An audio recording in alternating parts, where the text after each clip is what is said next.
Sir, one last question.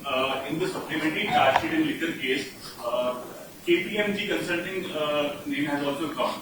So what's your say on that? That officials were in touch with KPMG to help and in the excise policy. Who's KPMG? What has it got to do with state government? What is it got to do with state government? See, it's a corporation. What corporation engages, what corporation does with consultancy services is up to them. Whatever they would have recommended, they would have recommended. Whatever these people are supposed to do, these people are supposed to do. The government, every government department works in a silo. And every government department, in order to improve their efficiencies, engages consultancies on their own. Nobody takes permission from CMO or from Chief Minister's office. It doesn't work like that. You're heading a department, you are the secretary for that department, you are the HOD of that particular department, you want to bring in efficiencies into your particular department, you engage consultancy. And mind you, KPMG or these names that you talk about are not small brands. They're not small groups. They're renowned, recognized groups. Be it KPMG or be it any of these big auditing firms that you talk about, these big five firms or big firms that you talk about, they're not small firms. For any of them to just make wild statements the way they deem fit, it's not right also. Sir, as you were telling about the vote difference during the 2024 polls, there is a major anomaly that I observed was that votes were polled till 2 in the morning. Generally around 5, 6, people who come there, they give a slip. In 1 or 2 hours, it gets over. See, first of all, nobody is supposed to stand, no additional member is supposed to stand in the queue beyond the voting time. It doesn't work the way you're saying. The queue doesn't go beyond a particular time. Whomsoever are in the queue, they are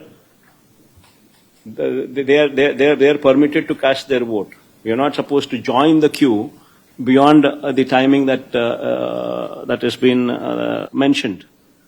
You can't. So there is no way that you can say that voting has been happening till 3 in the morning or 4 in the morning. It doesn't work like that. No. Whatever it doesn't happen like that, number one.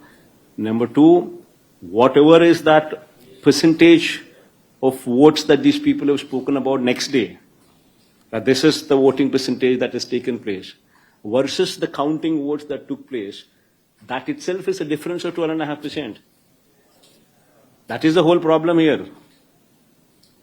Whatever these people have declared the following day, be it 2 o'clock in the night or be it 3 o'clock in the night, taking all that into cognizance, these people have declared that so and so is the percentage of votes that were casted. That data, what they themselves have spoken, versus the number of votes counted on the counting day, the gap in Andhra is 12.5%. So is the same in other states also. What these people are making a hue and cry now, because that is the difference what these people are pointing out. That how is it that you people have declared this number, and how is it that on the counting day, this number is exceeded far beyond the number that you have spoken about, is the allegation that EC is currently facing.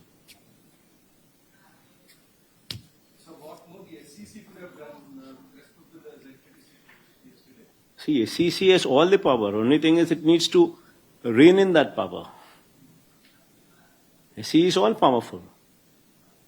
It can rein in the power. It has not done so. That is why we find fault with it.